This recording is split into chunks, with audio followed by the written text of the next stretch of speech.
Guys मैं आपको बताता हूँ कि मैंने एलजी के माइक्रोवेव में क्या प्रॉब्लम्स फेस करी आज तक।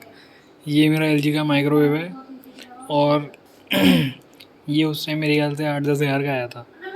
और वैसे तो ये मतलब 7-8 साल हो गए एकदम सही चल रहा है, वैसे कोई मेजर प्रॉब्लम नहीं है। बस एक बार ये हुआ था कि इसका जो स्टार्ट बटन है ना, इसने काम करना बंद कर दिया था।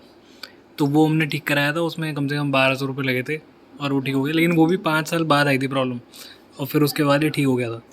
और दूसरी प्रॉब्लम ये है कि इसका जो ये हैंडल है ये ढीला हो चुका है बस, और कोई अंदर प्रॉब्लम नहीं है। अभी तक बिल्कुल सही चल रहा है, खाना वाना सब अच्छे से गर्म करता है। थोड़ा सा गंदा हो रहा है तो वो साफ़ करने की ज़रूरत है। अगर आपको एलजी का माइक्रोवेव लेना है तो आप ले सकते हैं।